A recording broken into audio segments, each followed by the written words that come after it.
will begin shortly. Oh, Please okay. remain on the line. The broadcast is now starting. All attendees are in the listen-only mode. I'm gonna go to meeting. So we don't listen on. Good afternoon and welcome to today's webinar, Math Co-Rec. What does that mean for colleges? My name is Annette and I will be the organizer during this presentation. During the webinar, you will be muted and can only communicate by using the question option. I may send messages to you via the chat window. At this time, I'd like to welcome our presenter, Dr. Rebecca Ducey. Thank you. This is a topic that is hot on lots of people's desks today and will be for the next several years. And so today what I want to do is just talk to you in general terms about math co-requisites and some of the implications it's going to have for your institution. Please ask questions as we go. Some of you who have heard me speak before will say, well, I've heard that before. Others will have no clue what I've just said, and that's fine. I need you to ask those questions so I can make sure you are all understanding them. And we have a problem because my PowerPoint won't advance. Well, let me try it this way. Oh, there we go. I'm Rebecca Goosen. I'm the Associate Vice Chancellor for College Preparatory at Jacinto College in Houston. Anytime we get a chance, we like to tell people we are part of the Aspen Award. We were awarded the Rising Star, and again this year we are in the top 10, which means a lot of work, but it's a really good honor to be considered in that group. So what we're going to talk about today is what it is a co-requisite, and what I discovered that everybody has different definitions of what that is. I'm going to give you some examples of co-requisites. It is not an exhaustive list, it's just some examples of some of the more frequent models that we see.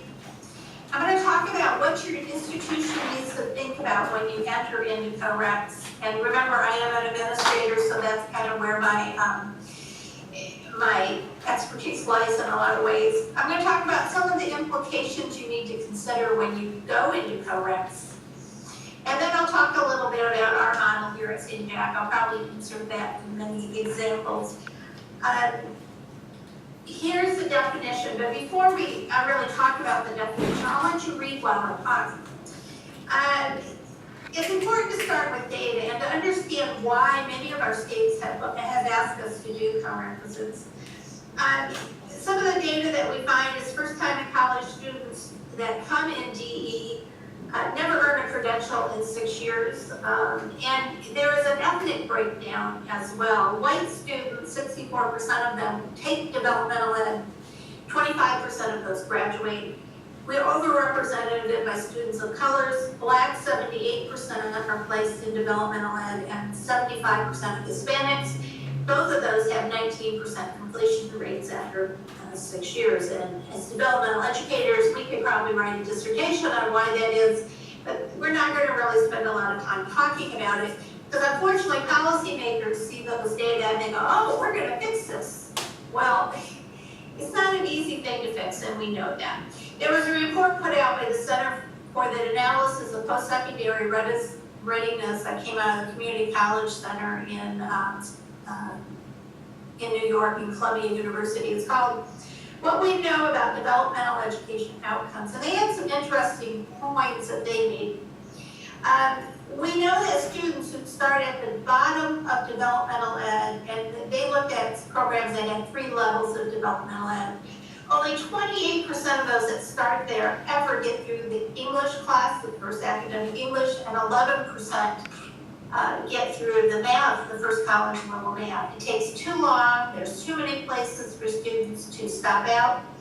And even if you take math and you learn a skill in one math class, but you don't see the college algebra, let's say college algebra, where you're going to apply that skill for 2 semesters, chances are you're going to lose that skill as you move forward. So some of the general state fixes we have seen are things like improving the assessment and placement using multiple measures. We have some new state tests. In the state of Texas, we use the Test Success Initiative Assessment.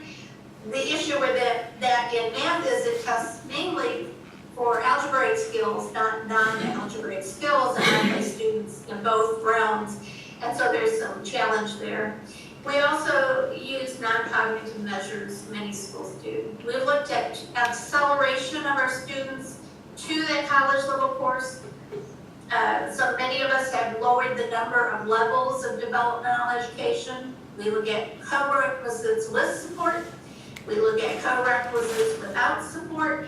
And that's an interesting concept. If you're just putting somebody in a college level course and saying, I hope you survive, the example I use is I play golf, I have a good backswing, but you drop me in the middle of the shell open and you think I'm going to survive, and the chances are not really. I probably would come out of the clubhouse. So, and some schools are talking about redesigning their course of instruction, whether it's Emporium, computer-based, co-teaching models.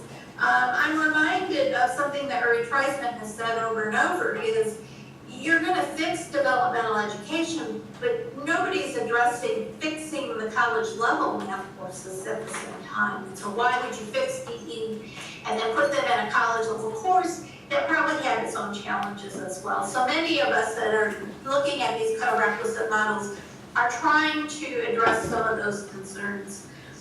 The other thing that's happening is providing pathways. And so you're giving students contextualized learning that's applicable. You aren't going to hear so many times, when am I ever going to use this kinds of models? And those are all positive things. It's the delivery of them that I'll talk about in a minute that could be challenging. So the definition that's on your screen is one that was developed by the National Mathematics Summit Committee. There will be a summit in 2018. It will be in Orlando and attached to the AMATIC conference. It will be just before the conference. There's an opportunity there to talk to many of the experts in co-requisites in math, and I encourage people to attend that. So the definition. A co-requisite is an instructional strategy whereby undergraduate or underprepared students are enrolled in a college level course paired with an intervention or a support program that supports the learning in that college level course. The paired component provides support aligned directly with the learning outcomes, instruction, and assessment of the college level course. So the college level course is driving the instruction, the support mechanisms support the learning in the college level course. And it makes necessary adjustments as needed in order to advance student success in the college level course. Here in the state of Texas, the students are put in these college level courses and they technically can't fail the support mechanism. The grades are driven by the college level course. And other states have other interpretations of that. But this is what the National Math Summit people came up with. Let me give you some examples of what co-requisites look like. We have mixed ability peer groups. Now, probably the most famous one of these is actually in English, and it comes out of Community College of Baltimore County.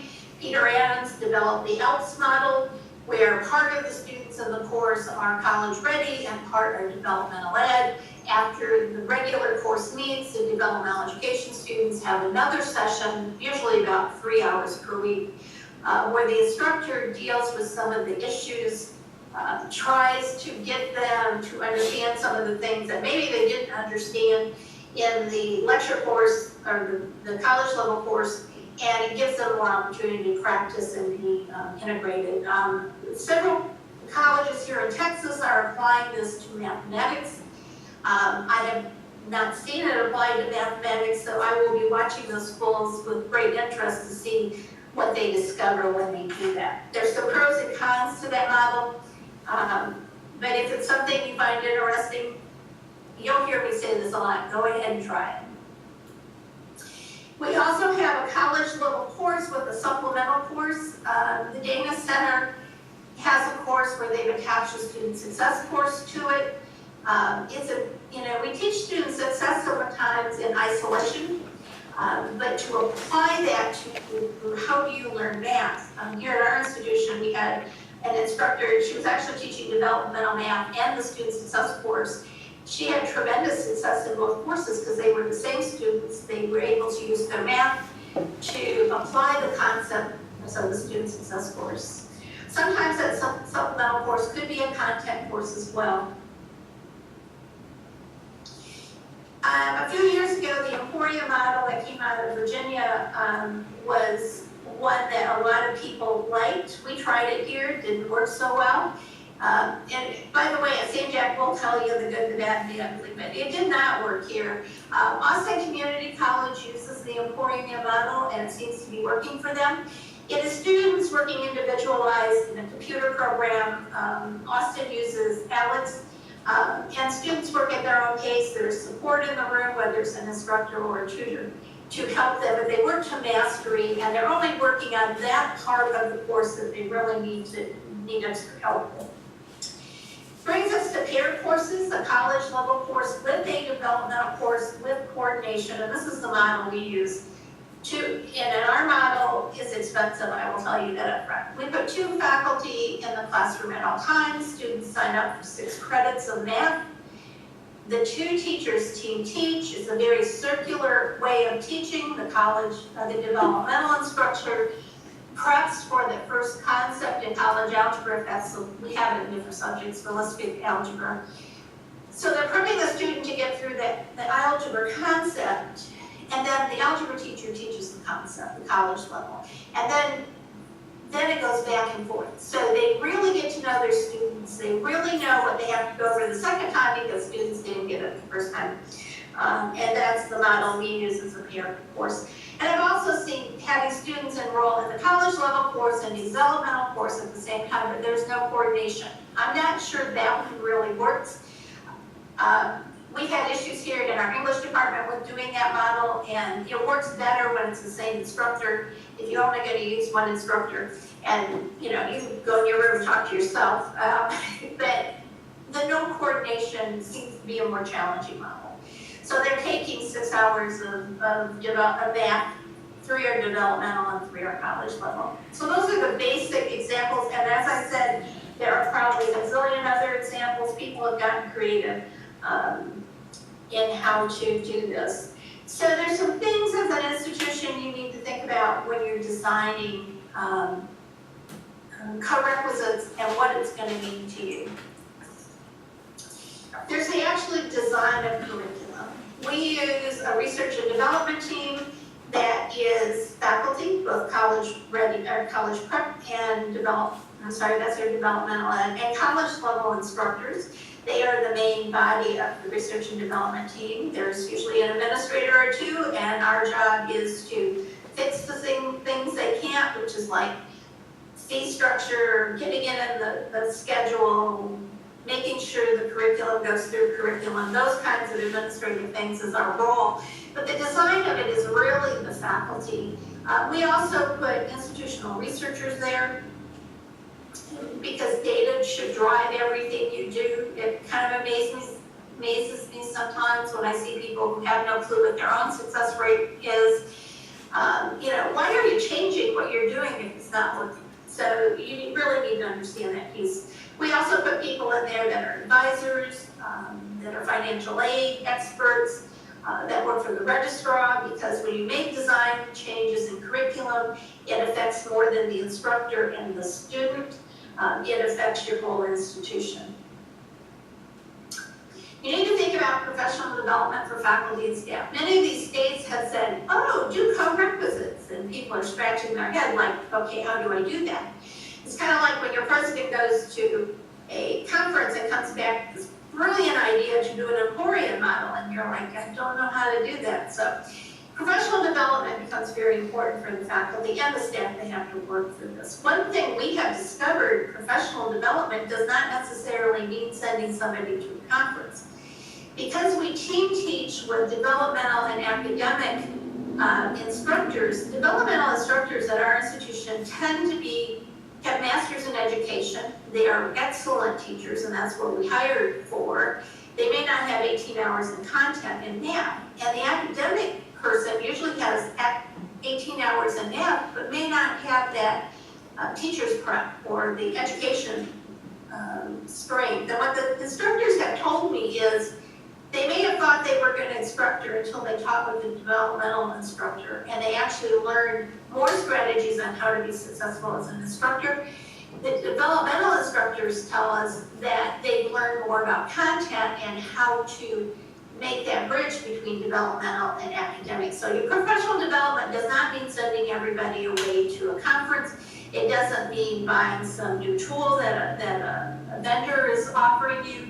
Often, if you put your faculty in the room and shut the door and let them do it, they are their best professional development people because they are doing it every day. You have to change your instructional philosophy. Co-requisites are not someone standing in front of the room lecturing to students for 3 or 6 hours a week. You have to understand it's not about how much math I know, it's about how much the student knows when they walk out the door. And so it changes how we deliver instruction. Just because I said it in class does not mean anybody learned it in class. And so that becomes a big component, changing how we look at this. You probably heard people say, well, just send me the good students. It's the fault, you aren't sending me the right students. No, we're sending you the right students, but we have to change how we address the students' needs. And it may not be the way I learned. If I have a biology degree, I really love biology, and it wasn't that hard for me to get the biology degree, but for somebody who maybe doesn't like math, that can be a very big hill. And they may not like math for any reason that's not logical to us, but that could be the case. What we found when we first started running our co-requisite model is students would sign up and they'd go, oh, I hate math, I'm gonna hate going for 6 hours a week. At the end, we interviewed them again and they had changed their philosophy. They were like, oh, I want to take another math class, or this was actually fun, or now I understand math. Some said I never want to see a math class again in my life, and that was okay. But it's changing how you deliver the instruction and understanding that it's not about you, it's about the student, and how can we structure things to make their life journey through math a little easier. Whoops, we went backwards. You will understand I'm a boomer, technology is my challenge here.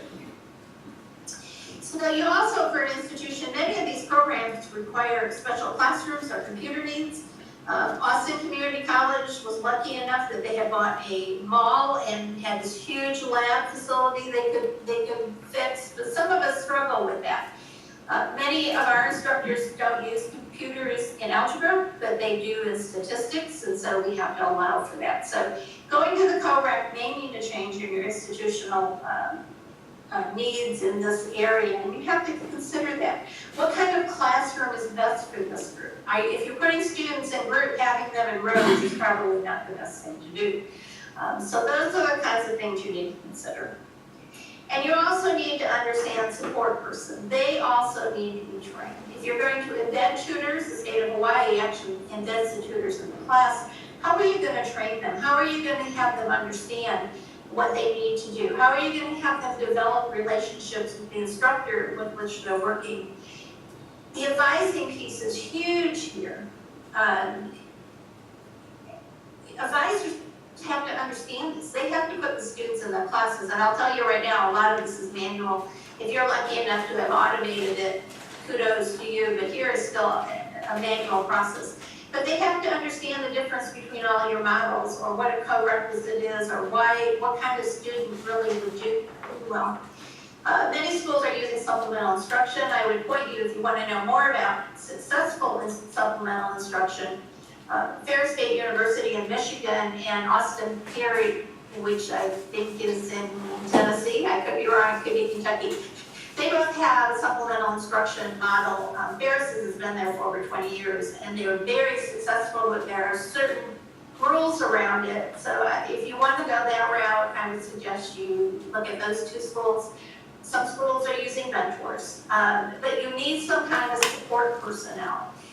In a community college like ours, where 78% of our students are part-time, this becomes a challenge. You know, how do they become a full-time student and 6 credits is in math? They work. When are they going to study? Do you have a support mechanism for them to study in the middle of the night? Because often that's when they are studying after they get off work. So these are the kinds of things you need to think about when you're looking at institutional needs. There also are some implications for your college to consider. Some of these are positive and some are not so positive, but I'll tell you both sides. This whole process is going to reduce your time to completion. You're going to be more efficient. If a student had to take 5 developmental math courses and then the college level course, that could be 6 semesters right there. When you do a co-requisite, the whole idea is that they're completing their college level course in the first semester, or by the very most the first year. It makes it more efficient to get through their programs of study. Often math, we know this, is one of the courses that hold people back from graduating. So hopefully it will reduce their time to completion and be more efficient. You've all seen that chart that shows all the points. Every time you put a layer in, it's another step-out point for students where they can walk away from what they're doing. When you do it in 1 or 2 semesters, you really reduce those step-out points. You know, I'm sure your students are like ours. You know, they're working, they have children, they have family, they maybe have adult care they're taking care of. Many of them struggle financially, they have bills to pay. Some of them are homeless. And so any chance for them to walk out and say, I'm gonna leave, they will do that. They also have what we call imposter syndrome. They don't really consider they belong here. They think everybody else does, but not them. And so if you give them a chance to walk out, they will do that. So this particular model, co-requisites, whether it's 1 or 2 semesters, will reduce the chances a student will do that, and your retention should go up. It's going to be reducing the need for financial aid. If a student has to take 6 math classes, and we've reduced it to, let's say, 1 semester, maybe 2 classes, they now have more money to spend on other things. The other piece that a lot of schools are doing, and we do that, is OER, open resource.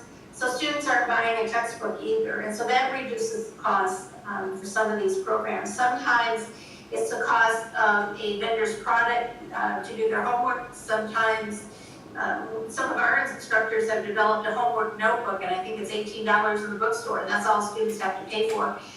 So reducing their financial commitment to college is another positive here.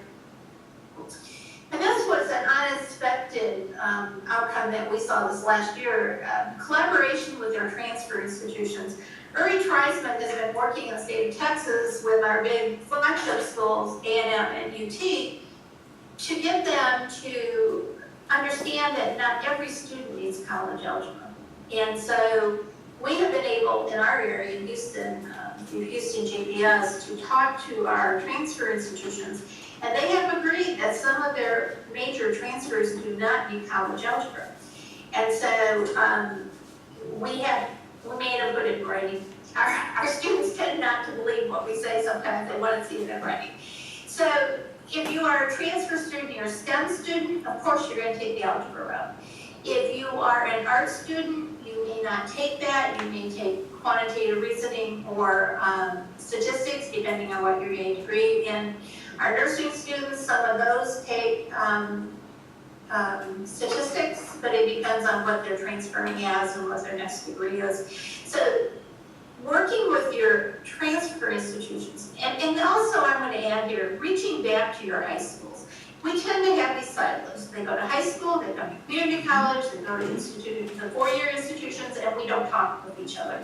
So having that collaboration with both your high schools and the institutions in which they're going to transfer. And also, let me also add industry. Many of our students at our school do not go to 4-year schools, they go out to the job market. And so workforce development becomes very important in their transferring from college into the workforce and the kinds of jobs they can get. And they may not need college algebra for those. It depends on what their degree is going to be in. Some of the other sides, reduce state funding. Often we are paid by 12th day census, and I think that's pretty common in a lot of states. So let me tell you the horror story that happened to us a few years ago.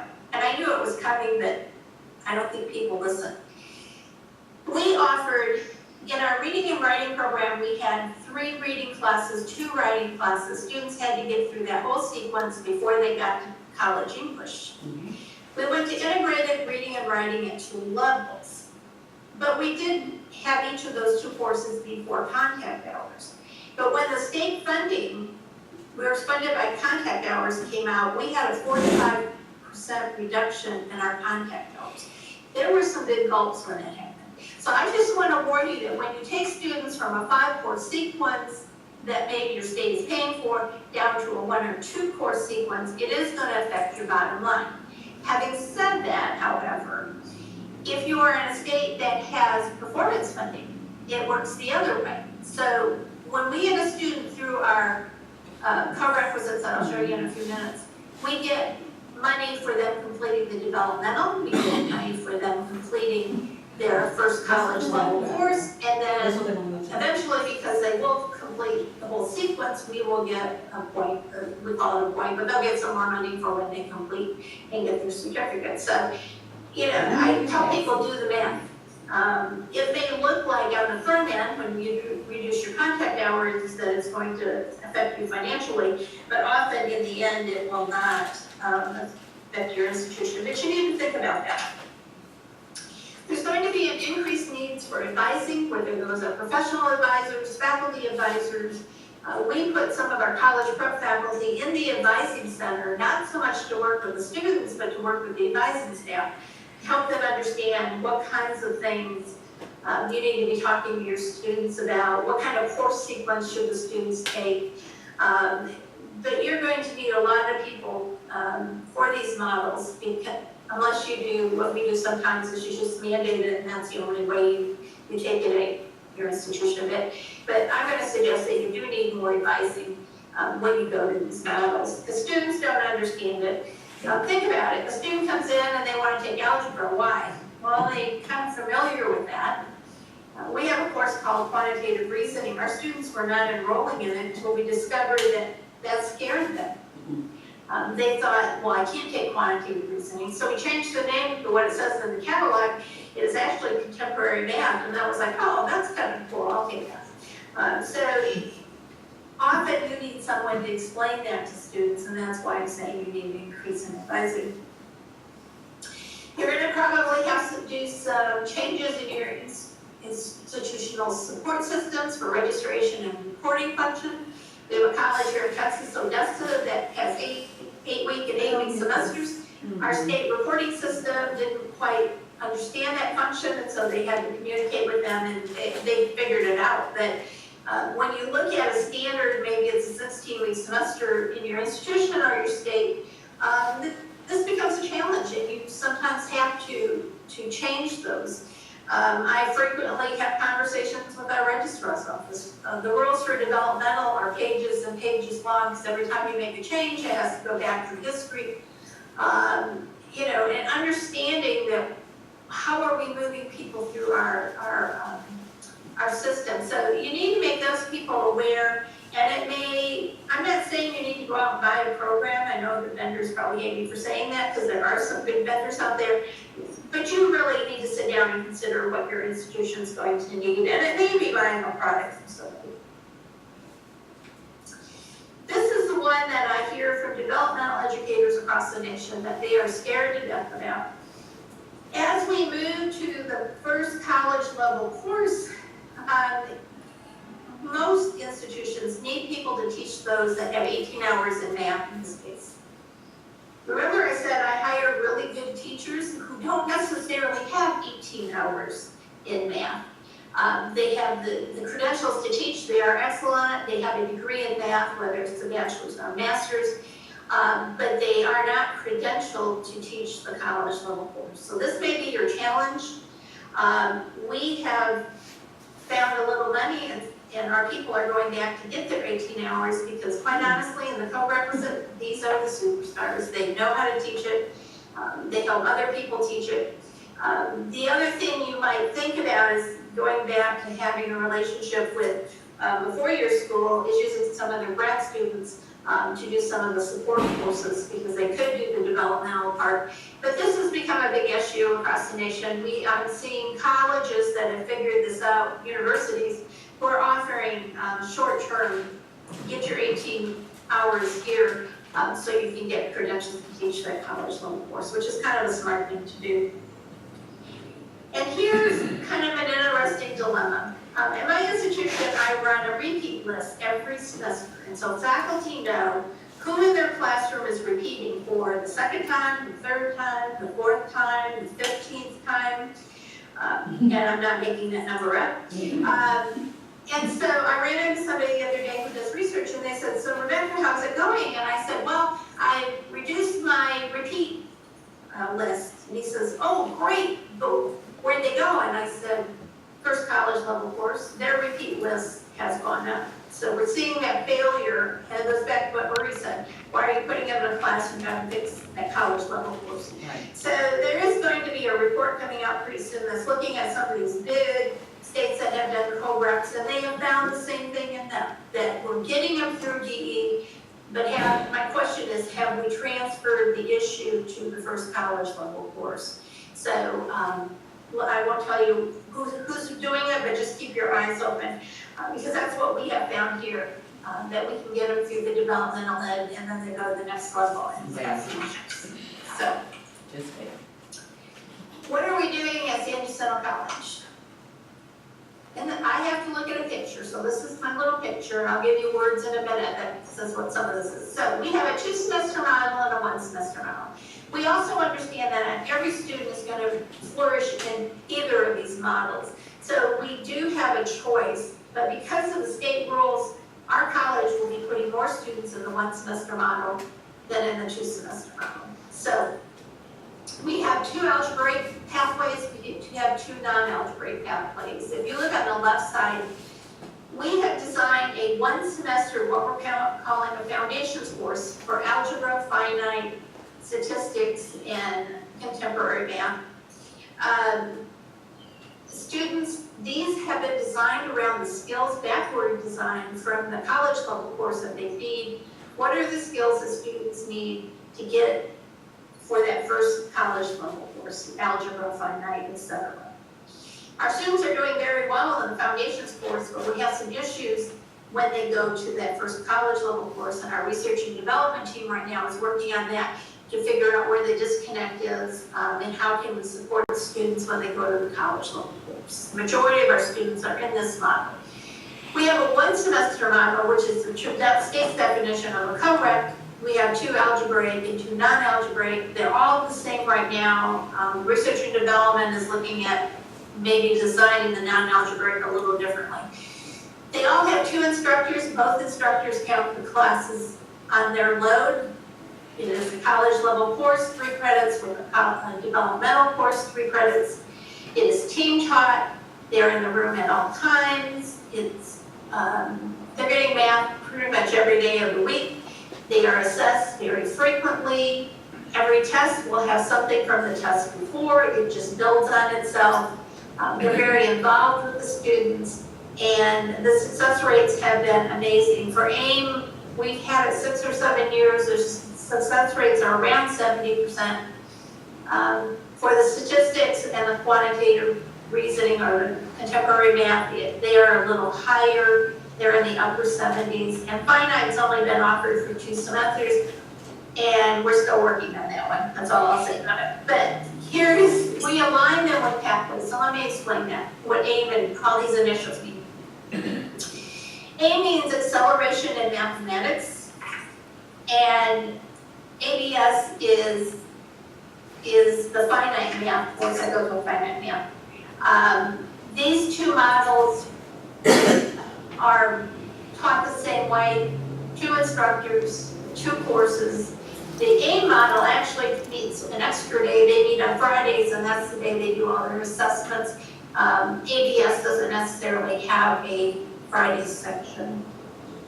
And students who are STEM majors would take AIM. Business majors would take ABS to move on. And then the non-algebraic, we have acceleration of statistics and probability. It is taught the same way right now. The instructors for these 2 courses are telling me that we don't necessarily need 2 teachers. We have experimented with doing hybrids in some of these, and the students are doing just as well. So we're being creative about how we deliver these 2. Some of the nurses take ASAP, acceleration in contemporary math. Some of our art people take this one. So it is aligned with pathways in it. And I mentioned pathways, and so We have designed pathways for our 5 most frequently transferred colleges. And the students, it's mapped out. If you're part-time, full-time. If you're full-time, you have a 4-semester pathway map they hand you. And if you're part-time, it's a 6-semester pathway. And it delineates, depending on what degree you want and where you want to transfer to, which of these math courses you take. We still have standalone academic level algebra, finite, statistics, and contemporary math, but we even have some college-ready students who will take these models. But we're doing this primarily with our developmental students as well. Dr. Goosen, can we stop just for a quick question? Sure. Okay, Jeff asked, is the team teaching funded with institutional funds, or is there an external grant or other type of support? Now, that's the interesting part about that is we kind of eat the cost. The state pays us for 1 instructor in 1 course. We are paying for 2 instructors in each course. So the cost of that extra teacher, actually the institution is absorbing. So, and there is no grant for this. Going back, we were a demonstration school here in Texas, and we were handed a project from Texas State called Focus. We lasted maybe 6 weeks into it, and the faculty came to me and said, I don't think so. But they liked this idea of just-in-time instruction. So they worked that summer, created what turned out to be AIM. But after that, there was no funding. When we have work groups this summer working, and actually it comes out of my budget. And so we don't have a grant, it is absorbed. And that's where your institution has to make a decision that this is important enough to invest in. Great answer, thank you, and thank you, Jeff, for the question. Okay, I like those questions. Ask me what you don't understand. And actually, let me just say I work with some really amazing people to have that happen. So I used to have 3 key points, I now have 4. So let me share those with you of how when you design a co-requisite, the kinds of things you need to think about. The first one is keep it local. You can listen to us talk about our A model, you can hear Peter Adams talk about his ELP model, you can hear Charles Cook from Austin Community College talk about his Emporium model. They all work, but they all work for us. And you heard me say earlier, we tried Emporium, it didn't work too well here. So you need to keep it local. So you need to put all those key stakeholders in a room, give them the challenge of, okay, it's going to be co-rec. And as the administrator, you need to sit down and go in the back of the room and let them talk about it. But you need to design something that's going to work for your institution. We all have different funding bases. We all have different faculty. It's going to depend on who the leaders in your programs are. It's going to depend on the students that come to you. So all of our students, people don't like to say this, but our students are all different. Do they work? Do you have part-time students? Do you have resident students? So you need to look at these models and keep it local so it makes sense to you. This is the biggie. You need to trust the expertise of your faculty and staff. That's why I say you put them in the room, you as the administrator go sit in the corner, let them discuss it. Let them come up with the ideas. Let them come up with the instructors. Because at the end of the day, as the administrator, I'm not walking in the room and teaching this. Your faculty are walking in and teaching it. So they have to have some ownership. They have wonderful ideas. They have experience. They know your students. They know your institution. So I beg you just to trust their expertise. And as an administrator, sometimes that's a little scary to do. But I have never seen faculty that really led the institution astray when it comes down to students being successful. You need to get all your stakeholders involved. This means advisors, because they're the ones that are going to have to explain this. Institutional research. Nothing happens here unless institutional research is involved. And we have a wonderful staff, and nobody can steal them from us. They do things like, I saw a 35% reduction in my college prep enrollment this spring. And then the question was, well, why did that happen? And if you remember, we had a huge rainstorm in September. Well, the kinds of students that I usually have, they could hang on until January. But when January came, They were living somewhere else. They were still living in their backyards. They were homeless. So school was not a priority. And what our IR department did an overlay map of any community that had more than 30 inches of rain. Those kids didn't come back because they were displaced, or they could go get a job pounding nails or whatever, because construction has a high demand right now. So that's the kind of people you need involved in this conversation. It's not just for success rates and persistence rate. It is digging down into those questions of why. Why are you seeing what you're seeing? Is there a pattern? Has your high school feeders changed the kinds of students who are coming to you? And that will change what you do with your designing of a co-requisite. You have to have your registrar involved. I call her the bean counter here because she knows, she's been here a long time, and she knows things I don't know. And she knows the implications of when she has to report this to the state, because quite honestly, the state won't give you money. I was at a school recently, and we have what we call non-course-based options, which we get money for. They didn't know you got money for them, so they weren't turning it in. It's not a lot of money, but in my book, you know, $1's a dollar. So you have to have the people who report to the state really involved in this, so they can see, make sure you're getting the funding, make sure your report is accurate, and moving forward. You have to have your supplemental people involved in the design. You know, the students you're going to have, or even professionals who'll have tutoring or supplemental instruction. People who run if you have a math lab, who's running the math lab, they have to understand what this looks like. Because all of a sudden they're going to have students showing up at their door, and they won't really have a clue what they're talking about because they weren't involved in it. And my last tip for you is you're never done, I'm sorry to say. And you've heard me say a couple times that things are going back to research and development this summer, and it will all again next summer. We're constantly revising. We produce notebooks, so to speak, for our part-time people. And that is constantly being revised. I think they're on their second iteration of that particular document. So you're never done. And so don't think you're going to do this and, oh, I'm done, and this is what it's going to look like. Because as students change, faculty change, new ideas come in, it will all be to the good, and it will help your students. So, Annette, what other questions do we have?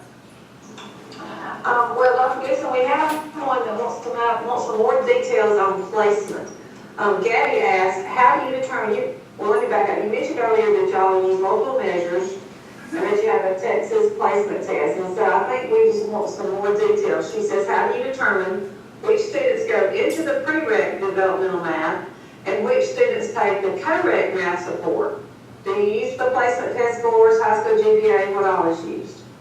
So students who go into what is a non-course-based option pre-algebra course are students who score very low on our placement test, but yet want to be STEM majors.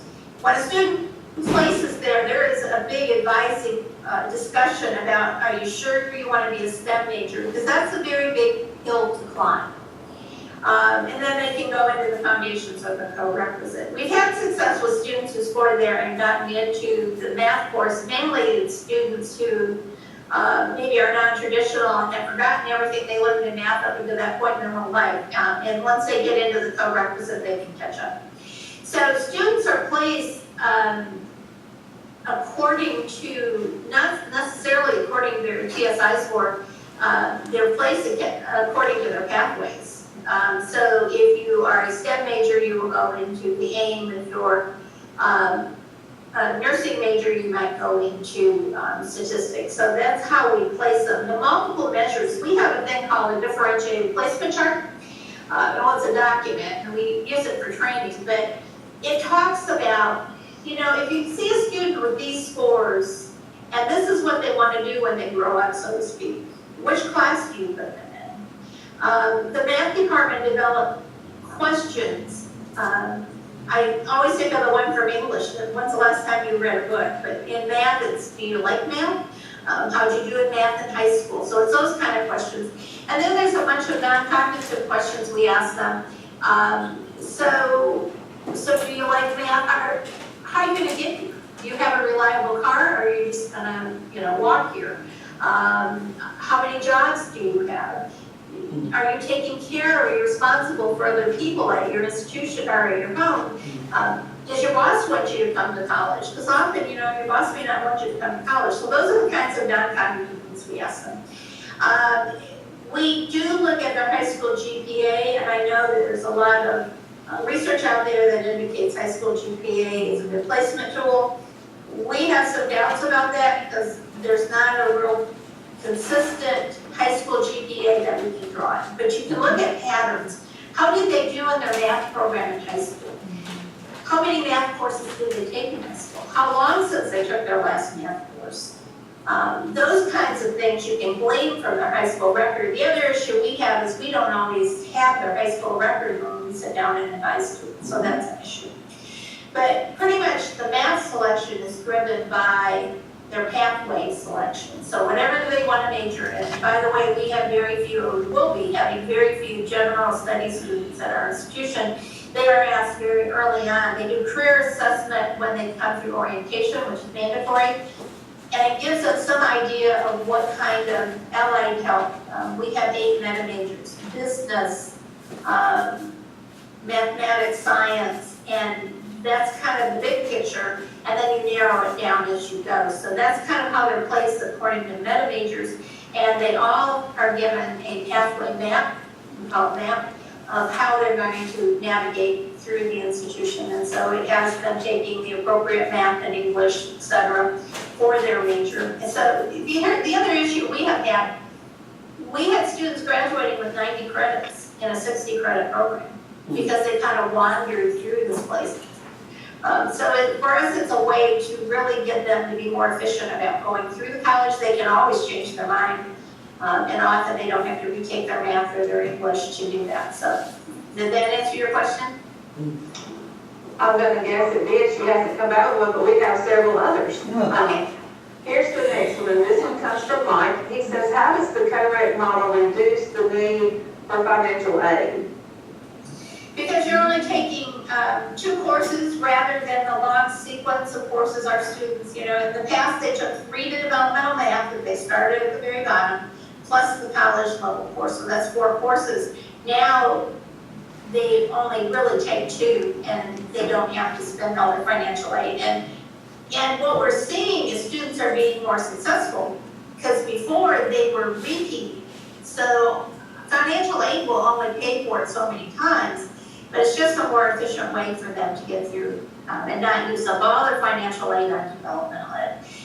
The other thing our state has done is we used to have what we call the 27-hour rule. So students, the state would pay us for a developmental student for 27 credit hours. And that included English and math. They've now reduced that to 18, so we have to be more efficient about getting them through. Honestly, our students didn't take much more than 18, but if you do go over your 18, you actually have to pay more for the class at our institution. And it will eat you. And those 90 credits I just mentioned, that ate up financial aid as well. So we want to be more efficient about financial aid. It's the other reason we went to OER is trying to reduce their costs for textbooks, and we have done that significantly across our district. Okay, great. Next, Jeff asked, in your models at Santac, how do you handle a student who fails the dev ed course but succeeds in the credit course? Or a better question may be, can this happen, or is the grading scheme designed so it can't?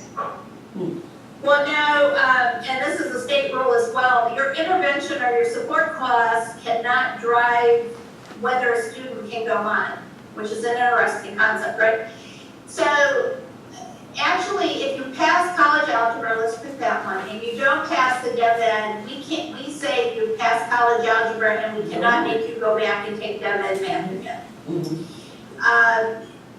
The way we have set up AIM, however, because we had this issue early on when we designed this, so the first 3 tests in our algebra model are heavily developmental education. And then by the end of the semester, it's really heavily college algebra. So those first 3 tests are what make your developmental grade. Much of it is review. So you get 2 grades in our model. I don't really know anybody somebody who has passed the college level and failed the developmental end, because usually there's a conversation and there's sometimes reasons. You know, kids will blow off the DE part if they think they should, but we don't have that issue.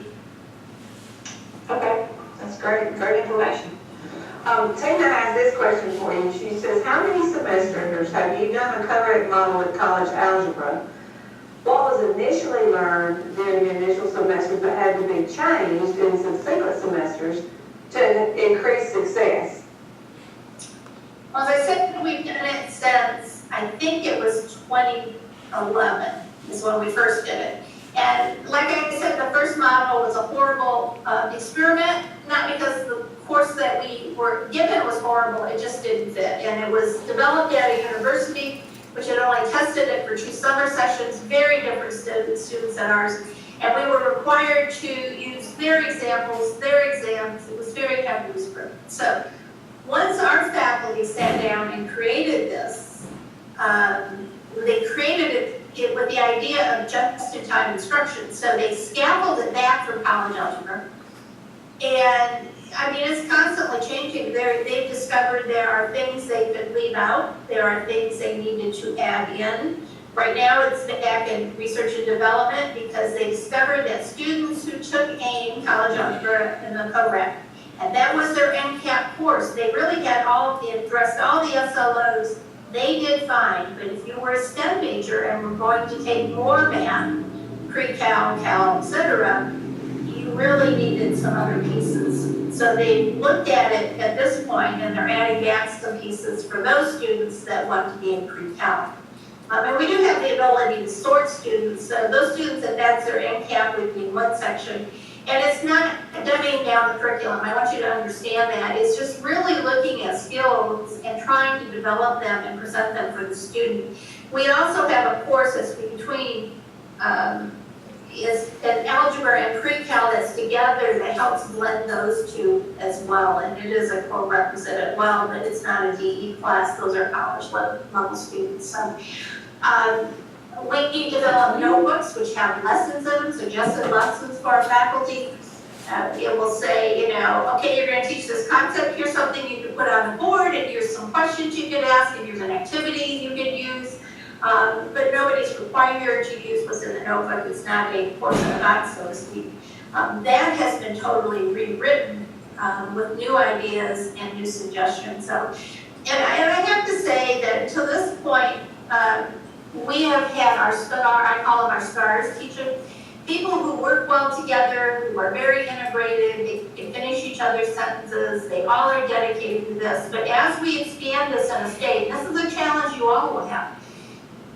We now are asking people to teach this that really never liked the idea, that do not have the skills to do it. And even if you give professional development, it's just not in their wheelhouse to be able to do this. So what we've done is we started, at first we were adding teams. Well, that didn't quite work. So we're dividing teams now. So we take somebody who's really good at this and give them to a rookie, whether they're college level or they're developmental, and help them develop their skills as they move forward. And we have seen people who said, I don't want to teach this, say, this is really cool. It's the only way I want to teach now. So it's a development process. So instructionally, we have changed it. Content hasn't changed as much as maybe our approach, but except for the algebra students.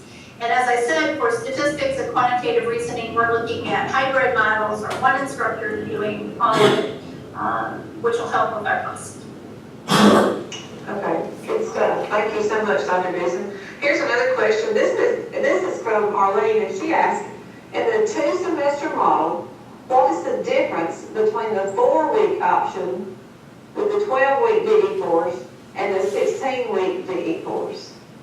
Well, the only course that has attached that 4-week is the algebra sequence, and that is because we knew students who came in that low. They actually are testing at what we call in Texas the adult basic education level, that they needed a little more help. And so the non-course base, which is a 4-week session, really targets in the skills that they maybe were not proficient at. Maybe, and for a lot of our students, it's things like fractions.